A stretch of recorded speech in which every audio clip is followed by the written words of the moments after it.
päivä. Meillä on kaunis päivä tänään, aurinko paistaa ja jää suljettu. Tämä on tosi hyvä. Good afternoon. We have a beautiful sunny day today. The temperature is +4 and the ice is melting. Lots of water. And I'm going for a walk. So I'll just show you the sights.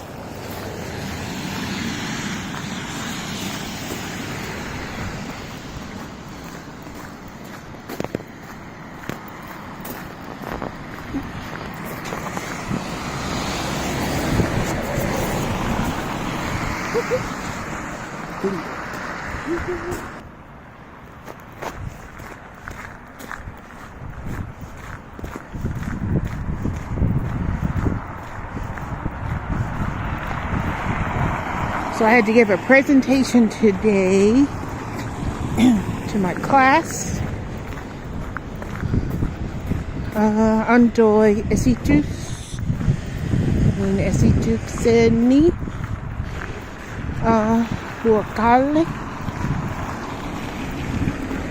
Ja oli puusyöminen. It was about eating trees.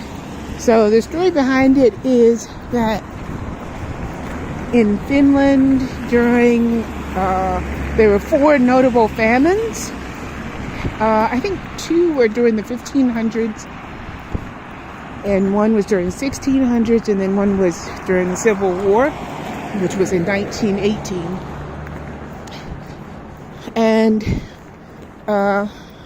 it's mainly due because of there was a strong frost that destroyed the crops. So grain was reduced. So the Finns collected food from the tree bark.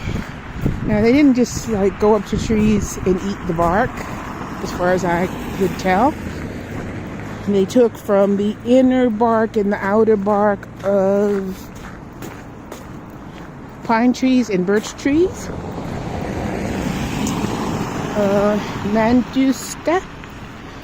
Mäntypuusta ja koivupuusta. And I'm gonna cross the street. And they dried the bark in the sun or from some other warm source, like maybe the sauna.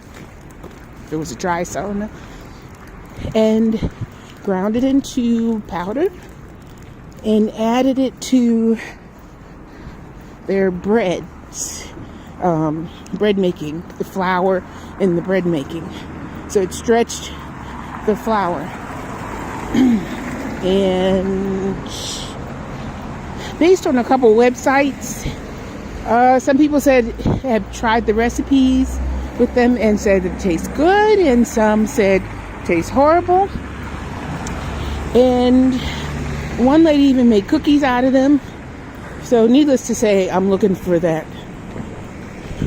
powdered bark so I can make those cookies. So that's where the tree eating came from. And so for instance, the bark is very nutritious. It has a lot of zinc, magnesium, fiber, iron, no gluten in it, and very low in cholesterol. So it's very nutritious, and I'm gonna see if I can find some, buy some, and try a couple of these recipes. Now the thing is, I have to do that because even though Finland is loaded with birch trees and pine trees, they are protected, so they're not a part of the Jokamiehen oikeus, the every man's rights. So you can't just go up to the trees in the forest and harvest anything from them.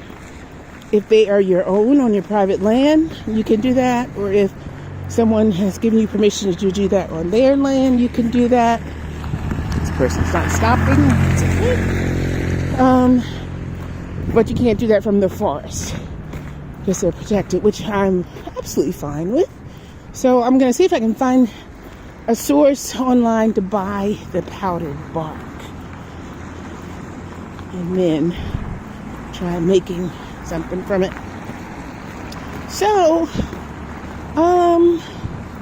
it was exciting to research that, and it actually, I first heard about it in language class, and I went home and researched it, and I found there was an Irish person, I think it was a man, but I'm not sure now, who was living actually in Tampere, who had researched it because he was interested in famines, because he's from Ireland.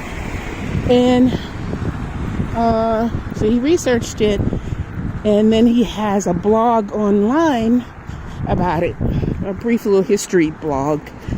And I think he's back in Ireland now doing other research things for a museum. But I was like, I gotta check this out, eating trees, because if you can go in the forest and bring out food, I'm all on it. So that was interesting. And on his website, he noted that there were a lot of similarities between Finland's famines and Ireland's famine, I guess the potato blight. But he said one difference was the way people handled it. And he said that from his research, he could tell that the Finns came together to help each other and didn't turn on each other like the Irish did. And he noted that one reason was that they saw it as, it was an act of nature. It wasn't anybody's fault. It wasn't the fault of a war or anything like that. So I guess they didn't feel the need to attack each other, and they worked together to make sure everybody had what they needed, at least the basics, which was nice. And also contributing to that, I hope you can still hear me with this traffic.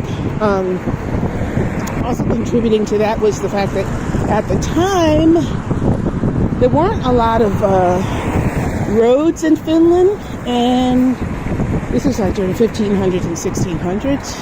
I didn't know about 1918. There weren't a lot of roads in Finland, and it was mostly agrarian country, land.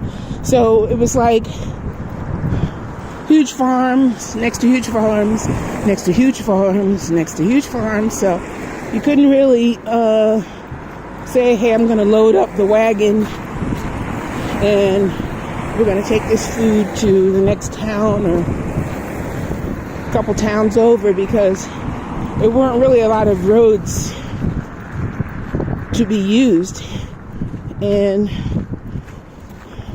just land. So the communities could come together and help each other locally. So I don't know if you hear those chimes, but that is, I think, the ice cream man. And he ain't missing a beat, apparently. Okay, so that's that. So that was really interesting. Yes. So I hope the pictures are good, the video's good. I got sun on my phone, so I can't really see what I'm filming. Hoping for the best.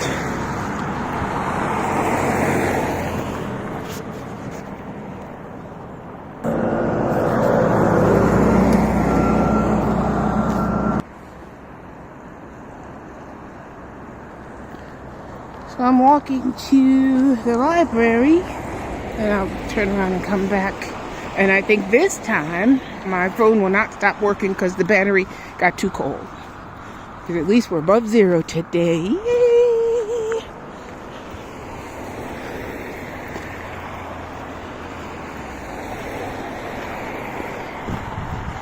Yep.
Here's a restaurant pub called Pub Pico Pete or Pette. I have not eaten there, but I'll have to check it out. And then next to it is the vet clinic, Elaine Lackery Asima, which is the veterinary center, animal center.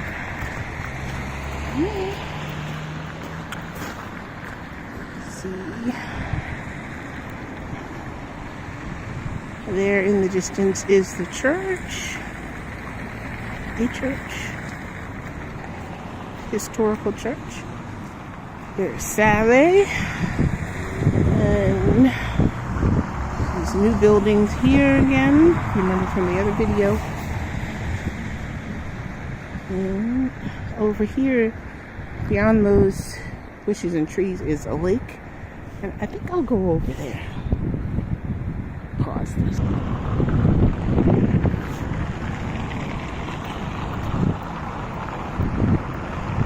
These buildings are pretty.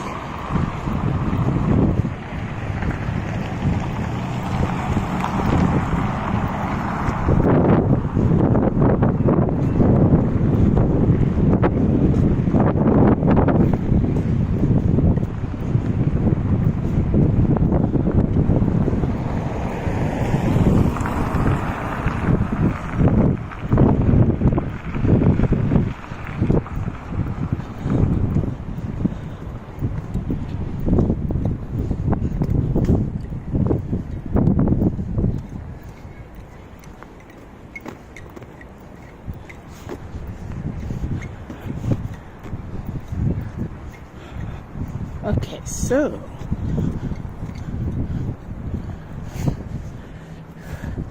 now the wider area in the foreground is a field and a track. When I first came here, I didn't know what this wider area was because it was snow and iced over.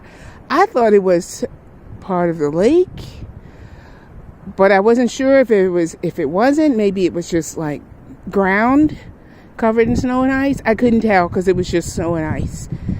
And I finally found out what it was. So it's a field, and then I don't know if you could see beyond that is the lake, and the ice is melting on it.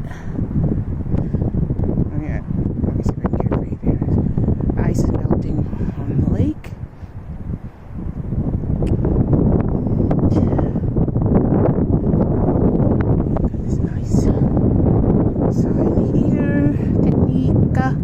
Ja, ympäristöosasto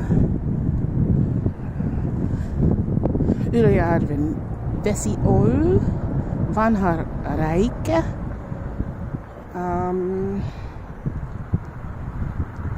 The It's technical and environmental department, I think, or office. Uliarvin Water Company and Vanha Reika, which I think might be old. I'll have to look it up for you. Raikentia is a street. Loilandia is a street. Loilandia is this way. Down there's some homes, a field, more of the lake, and some changing places for men and women when you want to change in and out of your swimsuit to go swimming in the lake. There's one of those, I don't think you can see, communication towers or something. Okay, so over here. Right, these buildings, I think, might be offices and apartment. And I'm going to go down here to the lake and show you that. And also, this is City Hall. Down here on the left.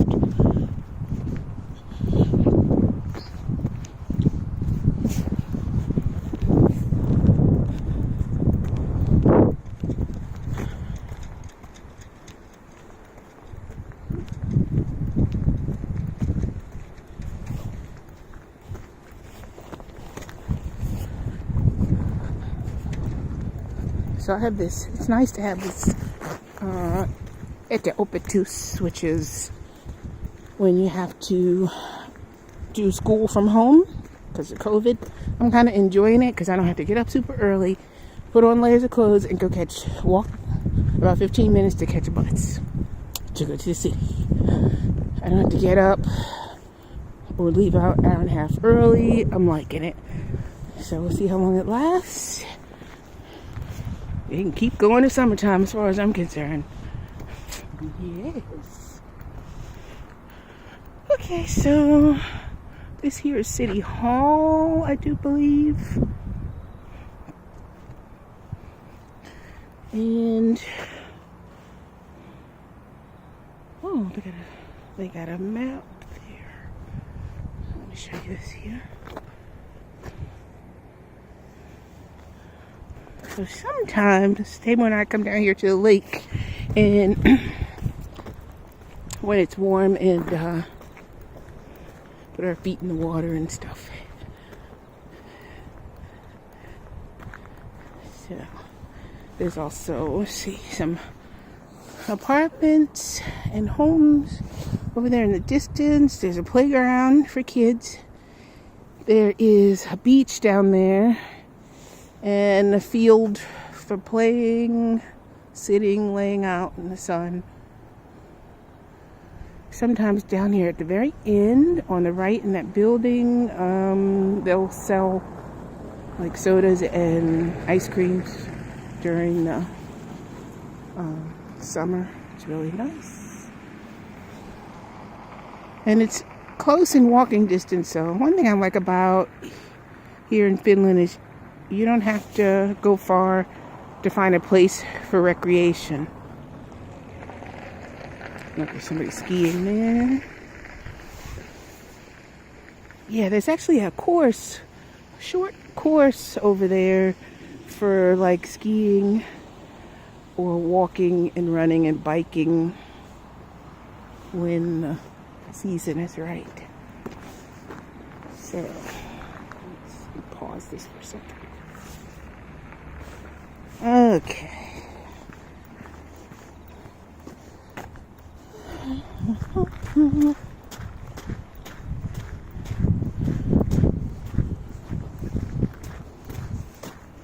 bit wet here, but not too bad. I got my boots on.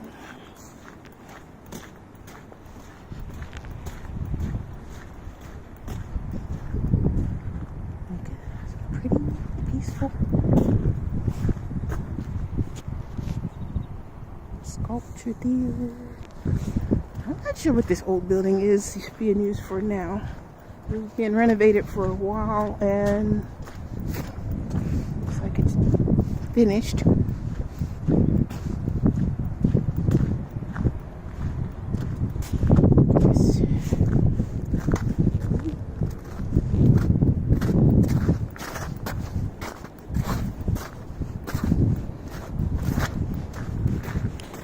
look at this little shovel.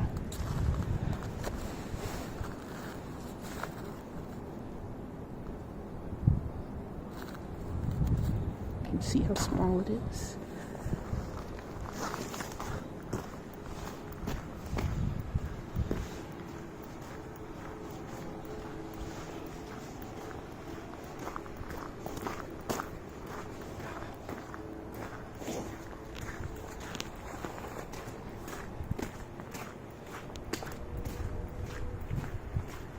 Hard to video record and also watch where you're walking.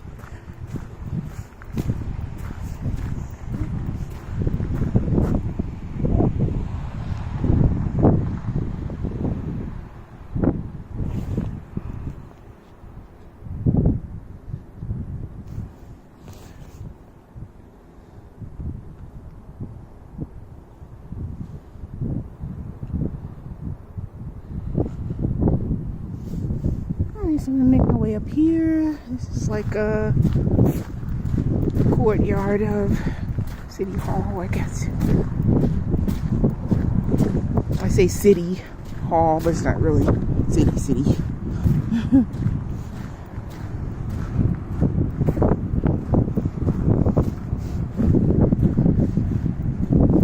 let me see if I can get you a good view of this courtyard here.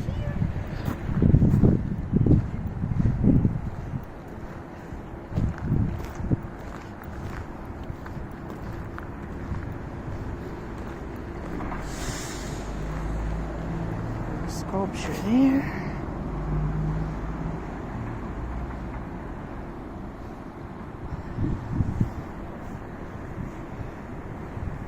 This building here.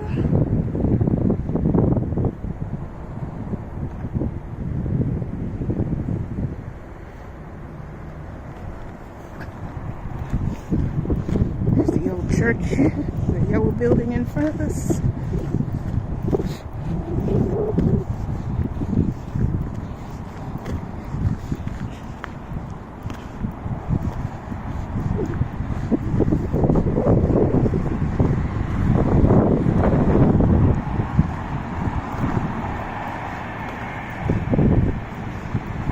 Hear the train in the background.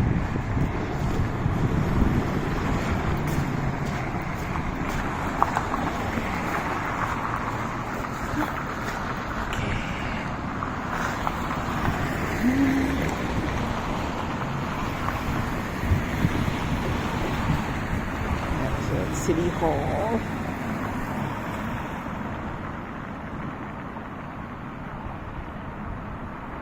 So this number 3 Perus Torvakescus is like a basic safety center. I'm gonna come a little closer. So this is like if you need social services, family social services, or like emergency help. In that vein, you come here, I guess. Yes. Yeah, I'm going to cut this video because it's getting a little long, but I'll start another one.